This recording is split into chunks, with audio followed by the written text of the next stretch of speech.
Oh, hello there. My name is Goblin Welder. I'm doing a Nuzlocke Gen 1 run. I'm not terribly interesting.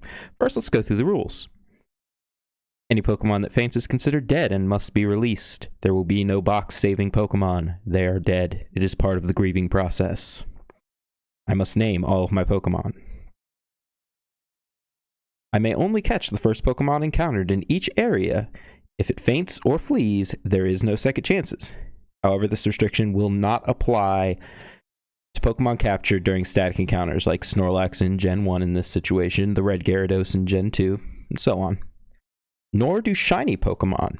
The shiny Pokemons will always be catchable for me. To balance this, I will have to release one of my already owned Pokemon to keep the shiny Pokemon. I will not be using legendary Pokemon. No legendary birds, no Mew, no Mewtwo, no Celebes, no Raikou, Suicune, Entei's, Genie Pokemon, anything else that comes in future generations. The first Pokemon clause does not begin until I get my first balls, either via being given them by a in-game NPC or being able to buy them. So in this case, in Gen 1, it will not be until I can actually buy items from the Pokemart in Pallet Town. No healing items in combat. I got a lot of shit for this from Sir, and it didn't go very well for part 1 regardless. So, who is Sir? Sir is very important. I will likely be yelling at them a lot through the course of this video. Blackout Whiteout is considered game over. The run must restart. This even counts if I have Pokemon still in my box. I was not prepared for the situation. I blacked out. I clearly died there. Whatever trainer beat me or whatever wild Pokemon beat me is feasting upon my innards. We'll be using set battle mode as is standard in most Nuzlocke runs. We have a variant of the dupe clause I'll be running. If I have a Pokemon of a specific evolutionary line in party or in box, it does not count as my first Pokemon. For example, if I have a Weedle in my party and I encounter another Weedle, I can choose not to catch it, KO it, be done with it, and then continue to find a Pokemon until I find something that is not the Weedle. The variant we are going to be doing here is this only applies to Pokemon I currently own. So, if I did own a Weedle at some point during the run and it got KO'd and died, and then I encounter another Weedle down the line, unlike the standard the standard dupe clause rule, that still counts as my first Pokemon because I do not currently own a Weedle evolutionary Pokemon. Hoping that makes sense. Trades for purposes of evolution are permitted. I've decided to put this in because Hyperkin has recently released a Game Boy console, essentially, that you can hook up to your television, which means I can hook it up to a capture card that I actually have. This means that I can use my actual Game Boys to trade to get a Kadabra to evolve into an Alakazam or something if I start playing off of an actual cartridge. In this current situation, it won't apply. I will be using an emulator. Unfortunate, I know, but you work with what you got. So for this run, we basically don't have access to traded Pokemon. No Golem, no Alakazam. Those are the only ones that are worth a damn. Now we move on to the soft rules. Soft rules we'll be working with is no over-leveling the next boss/gym battle. This is a soft rule because I likely will fuck up in terms of battles before the boss, and could be a level or 2 over their highest Pokemon. In the case of the Elite Four, I will be using the champion's highest level Pokemon. However, you shouldn't see anything more than about 3 levels higher than the boss's highest, because obviously when you go through the Elite Four, there's a chance that I might get reduced down to 2 Pokemon, and one of the 2 Pokemon I have left is now technically over-leveled. However, in a situation where you only have 2 Pokemon for the challenge, I feel like that kind of balances out a little bit, don't you? Then we have a in-case situation. If I get stuck due to lacking a Pokemon not being able to learn the HM, I am permitted to catch a Pokemon for the exclusive purpose of advancing the game. It may not be used in battle. If it is the only Pokemon that I have left in my party, it is considered a game over. So if I need Surf to get to Cinnabar Island, and by some twisted chance I don't have the ability to teach Surf to anything, I can go fish, catch a Pokemon that can learn Surf to get to Cinnabar Island, and that Pokemon's sole job is to surf until such a time as I get a Pokemon from a new route that can learn Surf. In which case, then I release the previous HM slate for the most part. So let's get into this, and let's cover a couple of other things. I'm still really new at figuring all this out. I might try to edit this, I might not. We're going to see what happens. So, first and foremost, we have this very generic Pokemon overlay that I stole off of Google. We poor out here. We can't be affording artists right now. We spent all of our money paying our sister to draw this lovely please wait screen. And it was worth it in my opinion. I think it's hilarious. So we have our game capture. We have our dead Pokemon list, which hopefully will not be as big as it was in the first attempt. Some of you who may have stumbled in here or has been shown this are like, wait, what happened to attempt 1? Did you record that? Well, yes, it's hidden away where you'll never see it because it's far more cringe than even this is. So let us get into it.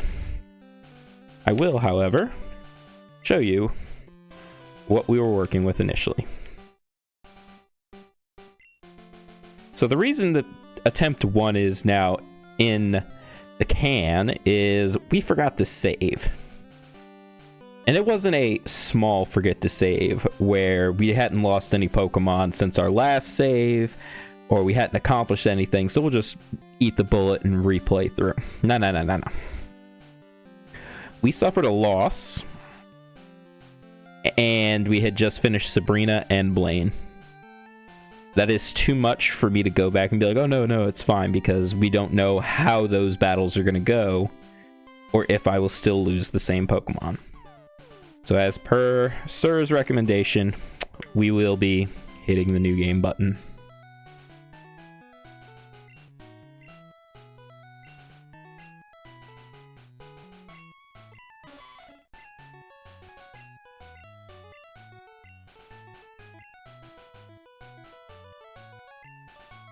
We're going to see if Goblin can fit in here.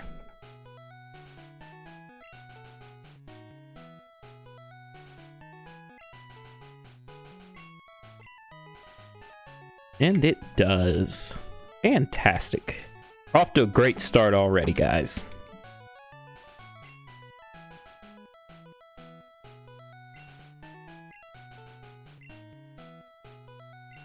However, this will still be Gary fucking Oak. You cannot ignore his girth. Gary was here. Ash is a loser.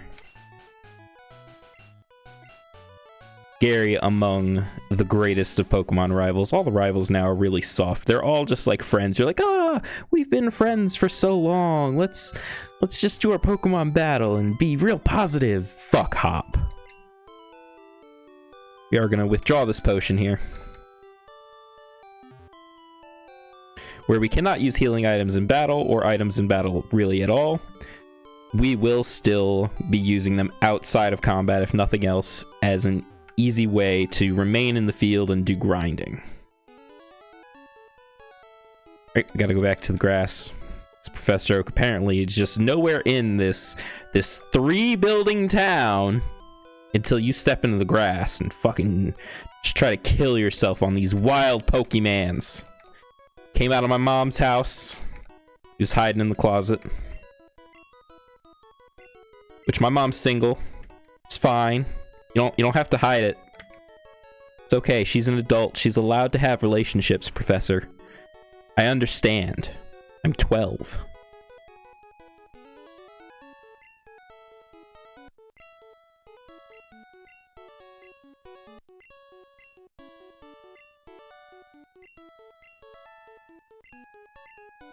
I only have 3 left.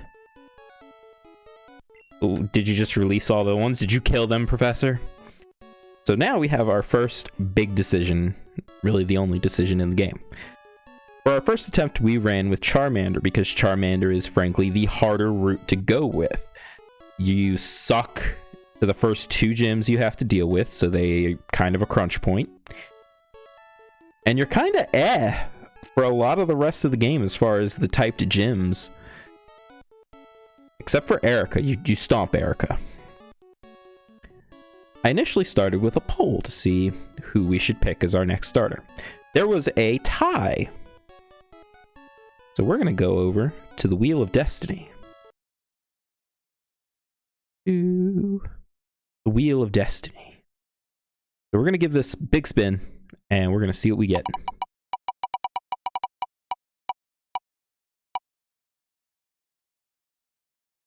We will be going with Squirtle. Low-key, the one I was really hoping for. Squirtle Squad for life. I believe Squirtle is at the end. Nope, Bulbasaur is. No, I do not want the plant-based Pokemon Bulbasaur. We want the tiny turtle Squirtle.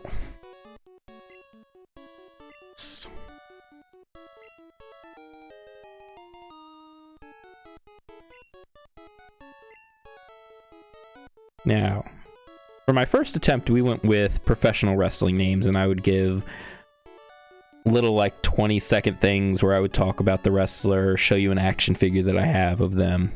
We're going to go with something that maybe will take up less time, and will probably make Lady, who is my wife, very happy. So, obviously, this man is leading the team.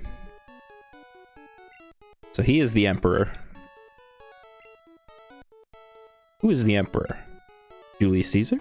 No, we are talking about the Emperor of Mankind from Warhammer 40,000. Probably one of my favorite little sci-fi universes. Weirdly enough, my wife actually knows far more about it than I do. She's very in-depth into the lore, whereas I know enough to kind of hold a conversation, but I mostly just enjoy painting the miniatures and playing the game. I haven't gotten to play the game much lately, which is really a shame, but what can you do? Let's cover something else that I'm not a fan of. Initially, for the first attempt after I got this lovely robot penis that is floating in front of me, I was using my headset microphone. Wasn't bad. But even I'm like, this doesn't sound quite right, you know? So then, midway through that, I got this lovely robot dildo here. So I was able to put it up like up high, away from me. It was out of shot. I felt really professional and proud of myself. And then I started messing with noise gates, filters, and all this other stuff. Like, even looking at things right now, I'm not overly excited. It seems like I peak a lot. I don't speak in a very even or consistent volume or tone. And I have to enunciate a bit more than I'm frankly comfortable doing, because it's very different from how I would actually talk. Alright, we need to do some tail whips. Oh no. Oh no. This could be bad, guys.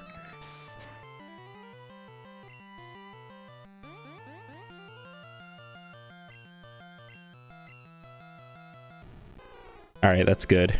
But we're not in a good spot. Yeah, he basically undid our fucking... we're gonna have to restart immediately. This is great. Critical, please? Growl. You.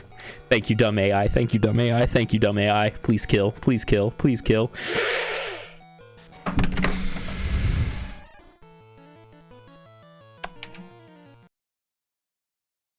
I'm using RetroArch. So... this is going to be attempt number 3. I'll see y'all in a bit.